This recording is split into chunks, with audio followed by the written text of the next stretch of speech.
वंजारी साहेब, आता भाईंनीच जो मुद्दा उपस्थित केला तो अतिशय व्हॅलिड आहे की आपल्याकडे गुन्हेगारांना कन्व्हिक्शन हा जो काही प्रकार आहे, गुन्हे सिद्ध होत नाहीत, त्याच्यामध्ये मुद्दे अनेक असतात. फितूर होणारे साक्षीदार असतात, दबावाला बळी पडणारे साक्षीदार असतात. पण त्याच्याबरोबरच कदाचित भाईंना असं सुचवायचं असेल की पोलीस तपास यंत्रणा सुद्धा ही केस नेटानं शेवटपर्यंत नेण्यामध्ये आणि आरोपींना शिक्षा करण्यामध्ये जे इन्व्हेस्टिगेशन लागतं, भाईंनी शब्द वापरलाय, त्याच्यामध्ये आपण कुठेतरी कमी पडतोय असं आपल्याला वाटतं का? इन्व्हेस्टिगेशनमध्ये आपण कमी पडतो असं मला वाटत नाही अजिबात. किंवा न्यायालयात ते शेवटपर्यंत नेण्यामध्ये हा न्यायालयात शेवटपर्यंत नेण्यामध्ये निश्चितपणाने आम्ही कमी पडत असू, तेव्हाच आमचा कन्व्हिक्शन रेट एवढा खाली आहे. मी सांगू इच्छितो या ठिकाणी 2007 साली त्यावेळचे आताचे जे पोलीस महासंचालक आहे संजीव दयाल साहेब यांच्या अध्यक्षतेखाली एक अभ्यास गट झाला होता. मीरा बोरवणकर मॅडम होत्या, मी होतो त्या अभ्यास गटात, नवल बजाज साहेब होते, सदानंद दाते साहेब होते. आणि तिथे असा निष्कर्ष निघाला होता की साक्षीदारांचं जे डिपोजिशन असतं कोर्टामध्ये त्यातून बऱ्याचशा केसेस या सुटण्याचं प्रमाण वाढलेलं आहे. आणि तपासातल्या त्रुटी हे सुद्धा महत्त्वाचं कारण आहे. पण तपासातल्या त्रुटी ह्या आपल्या रँक आणि फाईल्समध्ये डिपार्टमेंटच्या we can take care of. म्हणजे डीसीपीने अप्रूव्ह केलं तर आपण चार्जशीट पाठवतो, म्हणजे दोषारोपपत्र पाठवण्याआधी आपण आधी त्याची पडताळणी करून घेतो. हा एक मला वाटते चांगला पायंडा त्यावेळी पाडण्यात आला होता. आता साक्षीदार जेव्हा कोर्टामध्ये फिरतात तेव्हा आत्ताच्या या चर्चेच्या अनुषंगाने आणि आरटीआयच्या अनुषंगाने जेव्हा आता हा विसल ब्लोअर प्रोटेक्शन येतोय तेव्हा मी म्हणेल अमेरिकेसारखे आणि कॅनडासारखे कॉम्प्रिहेन्सिव्ह आणि एक्सक्लुझिव्ह म्हणजे दोन्ही प्रकार समावेशक तेवढीच निर्णायक व्याख्या आपल्याला या टर्मची करायला पाहिजे. विसल ब्लोअर कोणाला म्हणायचं? विसल ब्लोअर हा खरंच त्याचा पर्सनल अजेंडा किंवा त्याला अभिप्रेत असलेला राजकीय अजेंडा, त्याला अभिप्रेत असलेलं धर्मकारण, त्याला अभिप्रेत असलेलं अर्थकारण पुढे रेटत नाही ना, हे एकदा बघितल्यानंतर त्या ठिकाणी जी सिस्टीम आहे की स्वतंत्र गुप्तचर यंत्रणा कार्यरत आहे आणि ती गुप्तचर यंत्रणा अशा साक्षीदारांचं थ्रेट परसेप्शन वर्कआउट करतं. त्याचं थ्रेट परसेप्शन नुसार त्याला प्रोटेक्शन दिलं जातं and they see that he deposes the proper thing in court of law. समजा याच्यामध्ये त्या साक्षीदाराच्या काही वागणुकी चुकीच्या होत असतील किंवा इतर प्रतिस्पर्ध्याच्या काही वागणुकी त्या दृष्टीने चुकीच्या असतील तर त्या सुद्धा न्यायालयामध्ये इव्हन बाजूनी पुरावा म्हणून निष्पन्न केल्या जाऊ शकतात अशी तरतूद त्या कायद्यात आहे. बरोबर आहे वंजारी साहेब, बरोबर आहे. पुढचा मुद्दा मांडण्याच्या आधी मला श्रीमंत मानेंकडे जायचं. श्रीमंत माने आपले कार्यकारी संपादक आहेत उत्तर महाराष्ट्रावरती सकाळचे. श्रीमंत माने, आपल्याला काय वाटतं आता पोलिसांच्या सगळ्या तपासाबद्दल जे काही मुद्दे मांडले जात आहेत, कन्व्हिक्शन रेट हा आपला जो आहे त्याच्यावर खूप मोठा गंभीर परिणाम झालेला आहे, याच्याकरता काय कारणं असू शकतात? आणि दुसरं म्हणजे बदललेले गुन्ह्याची तंत्र जे आहेत त्या तंत्रांना अनुसरून आपला तपास होतो का नाही, आपल्याला काय वाटतं?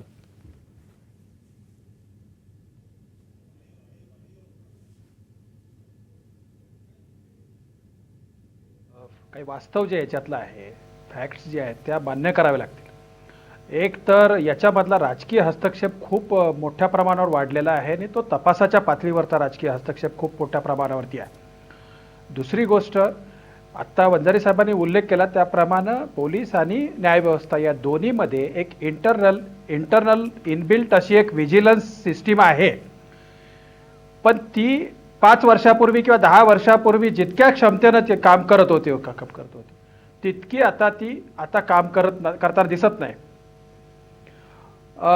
मी खूप वर्ष फील्डवर पत्रकार म्हणून काम केलंय, त्यामुळे मला माहित आहे की अगदी हायकोर्टापासून सुप्रीम कोर्टापासून या संदर्भातलं व्हिजिलन्स कसा अप्लाय केला जातो आणि विशेषतः न्यायव्यवस्थेतला. पोलिसांमधलं क्रिमिनलायझेशन हा खूप मोठा गंभीर विषय आहे, जसा तो राजकीय हस्तक्षेपाचा मुद्दा आहे. त्याचबरोबर या सगळ्या कायद्यांच्या तांत्रिक बाबी, खूप जुनाट कालबाह्य झालेले कायदे, म्हणजे आत्ता आपण ज्या सावकारी कायद्याची आत्ता मगाशी उल्लेख झाला होता, हा सावकारी कायदा किती वर्षापूर्वीचा आहे आणि त्याचं काय चाललं होतं हे कधी समोर आलं नव्हतं. ज्यावेळेला खूप मोठ्या प्रमाणावरती अनरेस्ट होतो, लोकांमधून काही रिॲक्शन येतात, तेव्हा आपण त्याच्यावर गंभीरपणे विचार करतो. दुसरी गोष्ट, जे गंभीर गुन्हे आहेत आणि विशेषतः समाजाच्या सर्व स्तरांमध्ये ज्या गुन्ह्याचा खूप मोठा परिणाम होणार आहे अशा गोष्टींवरती आपण खूप गांभीर्यानं पोलिसिंगच्या पातळीवरती आणि त्याचबरोबर ज्युडिशियरीच्या पातळीवरती खूप गंभीरपणे विचार करण्याची गरज आहे. त्याचं कारण असं आहे की हस्तक्षेप सगळ्या पातळ्यांवरती वाढलेला आहे. आता केशव उपाध्ये आणि भाई जगताप हे दोघे जण एकमेकांवरती राजकीय थोडंसं बोलत होते, पण याच्यातली वस्तुस्थिती अशी आहे की जे सत्तेत आहे त्याच्यावरती विरोधकांनी आरोप करायचे आणि जे विरोधकात आहेत त्यांनी संधीची वाट पाहत राहायचं. म्हणजे शेवटी सगळ्यांना यंत्रणा वापरायच्या आहेत आपापल्या पद्धतीनं. तर हे सगळं याच्यातलं बरोबर मला आहे. वाटतं की जे श्रीमंत, थोडंसं परत एकदा आपल्याकडे येतो. आपण एक कटू महत्वाचा मुद्दा मांडलाय. आपण जसं क्रिमिनलायझेशन ऑफ पॉलिटिक्स बद्दल बोलतो तसं क्रिमिनलायझेशन ऑफ पोलिसिंग बद्दल सुद्धा बोलायची गरज आहे. याचं कारण याच्यामध्ये अनेक सोशल एलिमेंट्स जशी रिलेटेड कन्सर्न असतात तशीच एक एक क्रिमिनल एलिमेंट सुद्धा संबंधित असतात. कारण पोलिसांना शेवटी क्राईम डील करायचं असतं, क्राईम वर्ल्डचा नायनाट करायचा असतो. मला विश्वंभर चौधरींकडे यायचं आहे, कारण माहितीच्या अधिकाराच्या कायद्यामध्ये सुद्धा पोलीस डिपार्टमेंट आणि पोलीस डिपार्टमेंटमधल्या अनेक गोष्टी रिव्हील होत असतात. त्याबद्दल त्यांचा अनुभव विचारायचा आहे. विश्वंभरजी, आपण आत्ता बोलतो आहोत ते पोलिसांच्या समस्या किंवा पोलिसांच्या पुढच्या त्रुटी ज्या काही तपासामधल्या आहेत त्याविषयी. आपला इतक्या वर्षाचा अनुभव सामाजिक कार्यामधला आहे, माहितीच्या अधिकारामधला आहे, आपण चळवळीतून जे काही अनुभव घेतलेत त्याच्यामध्ये आपल्याला काय वाटतं की गुन्हेगारीचा हा जो काही दर वाढतो आहे आणि महाराष्ट्राचा क्रमांक त्याच्यात वर जातोय, ही चिंताजनक बाब आहे. आपलं ऑब्झर्वेशन काय आहे आपल्या चळवळीमध्ये काम करताना? समीरनजी, असं आहे की ज्याविषयी आपण नेहमीच बोलतो येतो पोस्टमॉर्टेमच्या स्वरूपात की पोलिसांची यंत्रणा, राज्यकर्ते गंभीर आहेत का, पोलिसांचं ट्रेनिंग, रामप्रधान समितीचा अहवाल, ह्या सगळ्या गोष्टी बरोबरच आहेत. पण ह्या पोस्ट फॅक्टो आहेत असं मला वाटतं. क्रिमिनलायझेशन ऑफ पॉलिटिक्स, क्रिमिनलायझेशन ऑफ पोलिस याच्या एक आधीची एक खरं म्हणजे स्टेज असते ती क्रिमिनलायझेशन ऑफ सोसायटीची आहे. तर सोसायटीला क्रिमिनल व्हायला आपण काय काय प्रलोभनं देतोय 91 नंतर. आता काही जागतिकीकरण, खाजगीकरण याबद्दल आपले जुने समाजवादी बोलतात त्या पठडीत मी बोलणार नाही की ते कसं वाईट आहे वगैरे, मी बोलणार नाही. मी म्हणेन की ते आपण स्वीकारलं. आता त्यातले दोष कसे काढायचे, तर शहरांच्या मध्ये जे केंद्रीकरण संपत्तीचं होत आहे त्याचबरोबर प्रत्येक कोपऱ्यावर बिअर बार आता आपण उपलब्ध करून दिलेलं आहे. तर हे दारूचं प्रमाण सेवनाचं आणि क्रिमिनलायझेशन याचं एक रिलेशन हे आपण लक्षात घेतलं पाहिजे. शुद्धीवर लोकांना ठेवलं तर गुन्हे कमी घडतील, पण हेही होत आहे. तेव्हा मूलभूत पॉलिसीमध्ये महात्मा गांधींचा विसर पडल्यामुळं की विकेंद्रीकरणच आपण विसरलो आणि आपण शहरांमध्ये केंद्रीकरण केलं. संपत्तीचं केंद्रीकरण या शहरामध्ये आहे, सुखसोयीचं केंद्रीकरण शहरामध्ये आहे. आणि अशा परिस्थितीमध्ये एक असहाय्य स्थितीमध्ये आपली शहरं आहेत की झोपडपट्टीमध्ये कोण लपला आता तो कळायचाच काही मार्ग नाही. मुंबईच्या धारावीच्या झोपडपट्टीत एखादा गुन्हेगार लपला तर मुंबई पोलीस त्याला काय करतील, इतक्या परिस्थितीपर्यंत ते आलं. मला असं वाटतं की क्रिमिनलायझेशन ऑफ सोसायटी कसं थांबेल, बरोबर, त्या बेसिक मध्ये जाऊन आता विचार करावा. बरोबर. उपाध्ये, आपल्याला काय म्हणायचं? दोन गोष्टी मला इथं मांडायच्या आहेत. सगळ्यात महत्वाचं, कितीही कठोर कडक कायदे केले की गुन्हेगारी संपणार आहे का, तर नाही. पण त्याचं प्रमाण नक्की कमी करता येऊ शकतं, सगळ्यात महत्वाचं. दुसरी गोष्ट अशी आहे की मी मगाशी राजकीयकरण केलंच नव्हतं. मगाशी मी जो अहवाल सकाळी दाखवताय, नंतर तुम्ही सांगितलं की तो दुसऱ्या संस्थेचा अहवाल आहे तो तुम्ही सादर करताय, तो डोळ्यात अंजन घालणार आहे इतकंच मी बोललो होतो. त्यामुळे मी काहीतरी राजकीय विषय केला असा विषय नव्हता.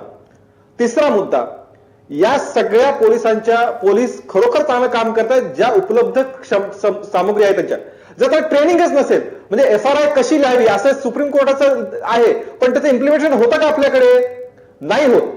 सामान्य माणसाला पोलीस स्टेशनमध्ये गेल्यानंतर एक विश्वासाचं वातावरण मिळतं का? त्याचं उत्तर नाही होत. आणि हे करण्याची जबाबदारी कुणाची? पोलिसांचं नैतिक मनोधैर्य वाढवण्याची जबाबदारी कुणाची? लोकशाहीमध्ये शेवटी हे काम सत्ताधारीच दिशा दाखवत असतात ना, आणि ते होत नाही ही माझी खंत आहे. म्हणजे ज्यावेळी विटीमध्ये पोलिसांवरती अत्यंत वाईट पद्धतीने हल्ला होतो आणि त्याच्यानंतरही गुन्हेगारांची कारवाई होत नाही, त्यावेळी तुम्ही कशी पोलिसांकडे अपेक्षा करता ही अधिक चांगल्या पद्धतीने काम करतील? आणि त्यामुळे राज्यकर्ते जितके प्रभावशाली असतील, राज्यकर्ते जर नीट गाईड करू शकले पोलीस दलाला, मग किती तुमच्या कमिट्या आल्या, किती रिपोर्ट तुम्ही नेमले, मग प्रधान असो किंवा अन्य काही असो, पोलीस आहे त्या क्षमतेत चांगलं काम करू ठीक शकतील, आहे. पण त्यांना दिशा देण्याची गरज आहे. ठीक आहे केशवजी, मुद्दा लक्षात आला. रवीजी, आपण काय सांगाल? एकूणच क्रिमिनलायझेशन ऑफ पोलिसिंग हा जो काही प्रकार आलेला आहे, एक काही प्रमाणामध्ये अंडरवर्ल्डचा सुद्धा याच्यामध्ये संबंध असतो, आपण काय सांगाल? ऐसा है समीरन जी, सबसे पहली बात तो मैं ये कहना चाहता हूँ कि जैसा भाई ने अभी बोला कि जो पुलिस मुंबई की स्कॉटलैंड यार्ड से जिसकी वो की जाती थी, तुलना की जाती थी क्राइम इन्वेस्टिगेशन के अंदर, उसका आज ऐसा हाल हो गया है कि बिल्कुल वो निचले दर्जे की पुलिस बन गई है. और उसकी वजह क्या है कि politicisation of the police force.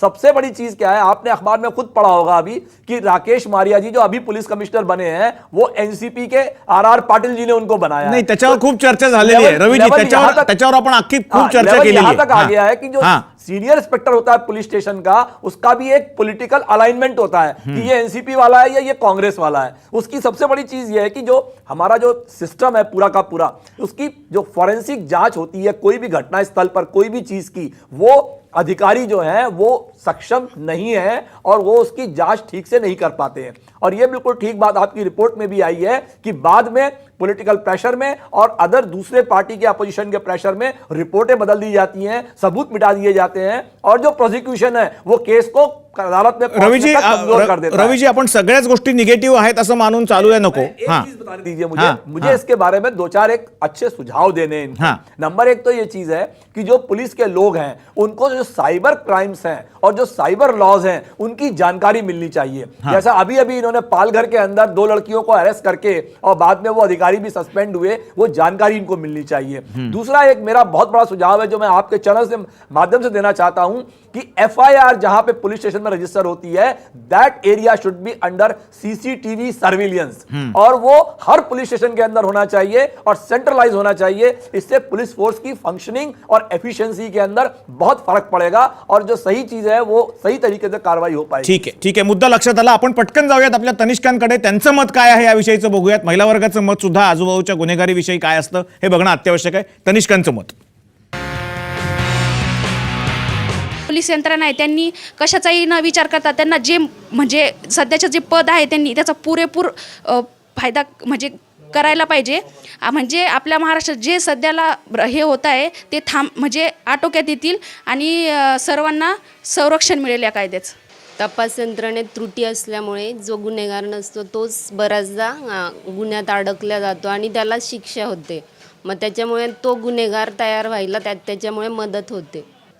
Sir याच्यामध्ये कधीतरी म्हणजे आता मोठमोठे जे गुन्हे घडतात ते गुन्हे कधीतरी कोणाच्या तरी खाली अडवले पण जातात की हे गुन्हे उघडकीस नाही। आता डॉक्टर दाभोलकरांची हत्या झाली, त्यांचं कुठं उघडकीस आलं, किंवा आता राजरेखांची आत्ताशी तर जी उघडकीस केस येत आहे त्याचं पण कुठं तपास इतकं व्यवस्थित करतात। इतक्या मोठ्या लोकांची अशी परिस्थिती आहे तर सर्वसामान्य लोकांची कशी पाहिजे?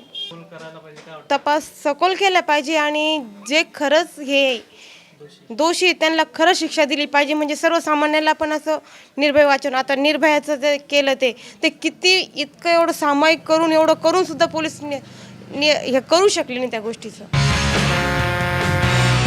मला असं वाटतं फार बोलक्या प्रतिक्रिया आहेत। मला भाईंकडे जायचं आहे। भाई, आपल्याला अगदी शेवटचे काही क्षण उरलेत, पण एका विषयावर प्रतिक्रिया जी आत्ता आली त्याच्यावर तुमची प्रतिक्रिया काय आहे, सरकारची प्रतिक्रिया काय आहे हे जाणून घ्यायला आवडेल।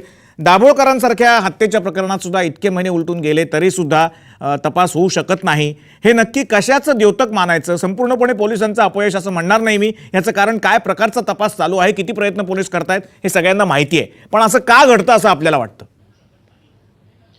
नाही, दाभोळकरांचा त्या खुनांचा जो हे आहे अजून तपास लागला नाही, हे खरोखरच दुर्दैवी आहे।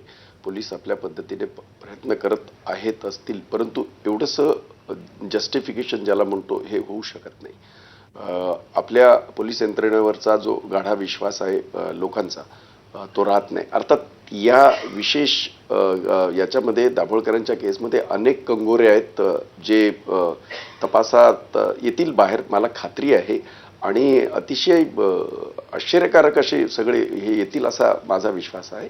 म्हणून त्याच्यावर अधिकचं मला बोलता येणार नाही किंवा माझं स्वतःचं तेवढं ज्ञान नाही, परंतु एवढं मात्र नक्की मी सांगतो आपल्याला की पोलीस यंत्रणेमध्ये ज्या काही त्रुटी असतील त्या दूर करणं आवश्यक आहेत, परंतु त्याबरोबर हेही जाणणं गरजेचं आहे ज्याचा उल्लेख यांनी आमच्या विश्वंभर चौधरीने केला की याच्यानंतर ज्या वाढलेल्या झोपडपट्ट्या आहेत सगळ्या शहरात, मुंबईतच का, तुम्ही 95 नंतर जर पाहिलं की शहरामधले ठाणे असेल, पुणे असेल, नागपूर असेल, औरंगाबाद असेल, या सगळ्या शहरांची जी फुगत चालली ही सगळी शहरं त्या प्रमाणामध्ये किंवा त्या पद्धतीने जे पोलिसिंग आपल्याला असायला पाहिजे ते कदाचित आपल्याकडनं होत नाही। काही त्रुटी आहेत, आपल्याला त्या त्रुटीवर मात करणं आवश्यक आहे. आणि एक जरब जी ज्याला म्हणतो, पूर्वी पोलिसांचा बरोबर एक आहे. असा दरारा होता, हां. दबदबा होता मुंबई पोलिसांचा. हो. दुर्दैवाने तो आता तितकासा राहिला नाही, हे मात्र आपल्याला मान्यच करावं लागेल. काही कारणं असतील त्याची, परंतु हे आपल्याला परत एकदा कुठेतरी हे करणं गरजेचं आहे. आपण ज्या समीरंजन आपण सांगितलं, एक नंबर ज्या घरफोड्या ह्या सगळ्या ह्याच्यामध्ये कुठच्याही गुन्ह्याचं समर्थन होत नाही, परंतु ह्या सगळ्या ह्या झोपडपट्टीतनं वावरणारा हा जो हे आहे, कोण नागरिक असेल, देशाचाच नागरिक असेल आहे, तो बांगलादेशी आहेत, बाकी सगळं जे आहे, आणि या सगळ्या किचकट समाज व्यवस्थेमध्ये बाबतीमध्ये सुद्धा आपल्याला काही गोष्टी बोलणं आणि त्याच्यावर टीकाटिप्पणी करणं बरोबर आहे. आवश्यक आहे असं मला वाटतं. भाई, वेळ त्याच्यामध्ये कमी आहे. राजकारण होईल, हां. त्याच्यामध्ये बाकी काय होईल हो. ते होईल, हो. परंतु नाईलाज आहे, या सगळ्या गोष्टी बोलणं आवश्यक आहे. विश्वंभरनी फार चांगला मुद्दा आत्ता मांडला की या सगळ्या गोष्टीमध्ये कुठेतरी व्यसनाधीनता वाढते आहे, लोकसंख्या वाढते आहे, आणि गुन्ह्याला प्रवृत्त करणारं वातावरण जे आहे तेच मुळात जर कमी करता आलं तर मला वाटतं बऱ्याच गोष्टी होऊ शकतील. पोलीस डिपार्टमेंटला ज्या काही सूचना आहेत त्या अनेक सूचना केलेल्या आहेत. आत्ता सुद्धा रवीजींनी सांगितलं त्याप्रमाणे CCTV सर्व्हेलन्स असेल किंवा बाकीच्या काही इतर डिव्हाइसेस असतील की जे सायबर क्राईमसारखे आहेत ते दिले पाहिजेत. मुळात पोलिसिंग करणं हा अतिशय अवघड प्रकार आहे, आपल्याला माहिती आहे. त्रुटी का राहतात ते शोधल्या पाहिजेत, ती एक प्रक्रिया आहे आणि ती अखंड चालणारी प्रक्रिया आहे. या सगळ्या चर्चेमध्ये केशव उपाध्याय असतील, विश्वंभर चौधरी असतील, मंजारे साहेब असतील किंवा भाई असतील, या सगळ्यांनी चर्चेमध्ये सहभाग घेतला. रवीजी असतील आणि श्रीमंत माने असतील, या सगळ्यांचे आभार मानतो. ही चर्चा इथेच थांबवतो. नमस्कार, धन्यवाद.